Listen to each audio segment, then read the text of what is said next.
Hello everybody, it's Matt the Optimist. Welcome back to my channel, and today we're going to be talking about my review of Godzilla vs. Kong.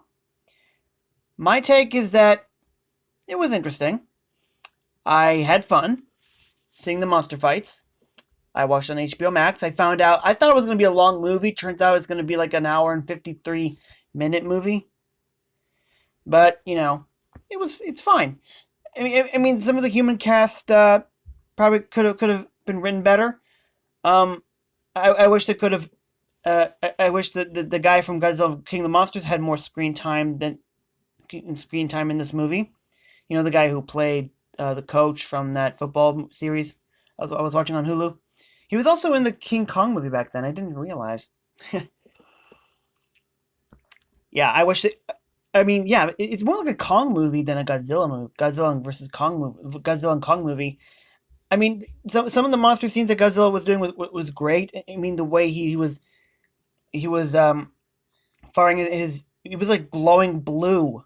I mean, I barely saw any of that in Godzilla in the King of the Monsters in the first one, but I mean, Kong has grown bigger than he was in the Kong Skull Island movie, and Apex was um got the King Ghidorah skeleton to use a mind link to drive Mechagodzilla. I saw Mechagodzilla on the movie was pretty good. I saw some of the recorded scenes of pirated videos of someone was recording the movie of Mechagodzilla, and that was still pretty cool. I saw the videos. I thought it was cool too.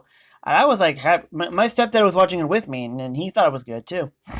The fight scenes between Godzilla and Kong near the ocean with the aircraft on the Seacraft was pretty good. He was fighting in the ocean for the first time. That was a new one. And yeah, I also get to see Hollow Earth, which is a CG masterpiece.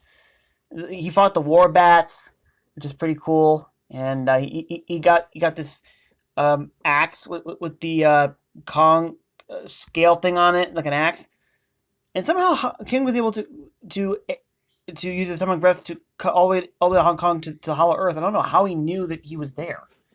There's some story, some plots that don't explain very much. The story could have been a bit better.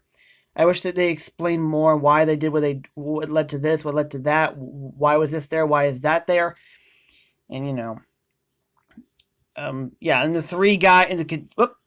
Sorry, hold on, sorry about that. That was Patrick Stewart wearing a dress, crossplay or something like that. He's a drag now. I don't know why. I'll get to him another day if I feel like it.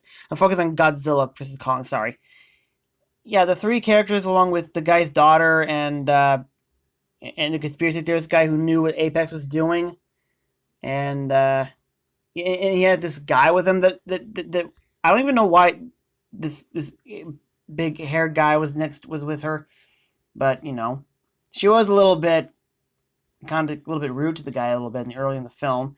She still has a pretty face, which is fine, which is nice, which is fine. Don't really care. I mean, anyone can be an attractive character, and what I do like about this movie is that there's this relationship between Kong and this sign language girl.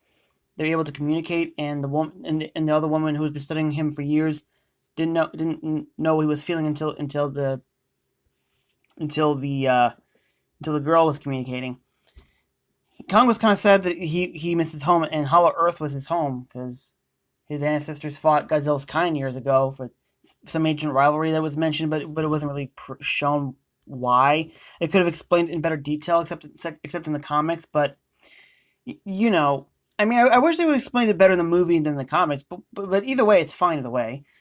And then they got to the battle in Hong Kong, and they were battling it out with the axe, and then Godzilla defeated Kong, and then Mechagodzilla wasn't able to control himself anymore due to the blue sample, the Hollow Earth sample that was sent to the guy to put in Mechagodzilla. It backfired. It destroyed the businessman of Apex, and Mechagodzilla was kicking Godzilla's ass, and he almost won until Kong was dying due to his battle with Godzilla, and some of the human cast had to use some electric futuristic ship to use it as an electric magnetic pulse thing to, well, as a clear mechanism to get their hearts working again. I can't remember what they're called.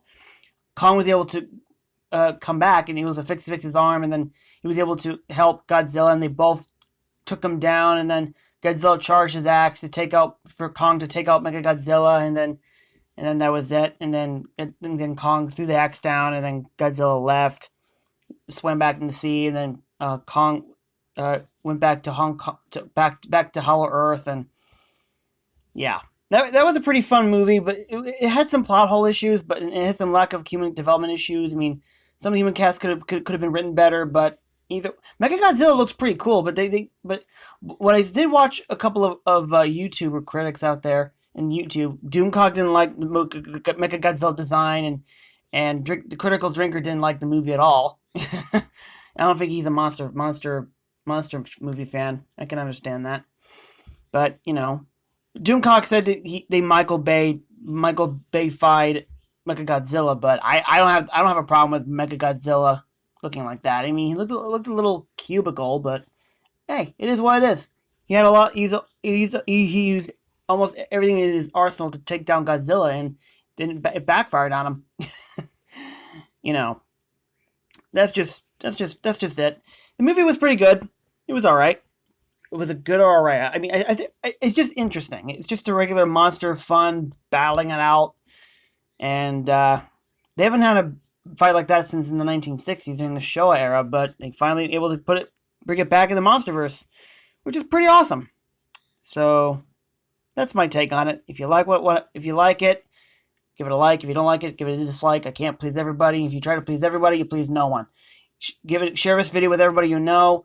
I might share my video to some of the MonsterVerse Facebook groups, and give a comment if you want, and press subscribe if you want. Press the notification bell for future content in general. Mine's usually political stuff. So I'm Matt the Optimist. Peace to Fro out.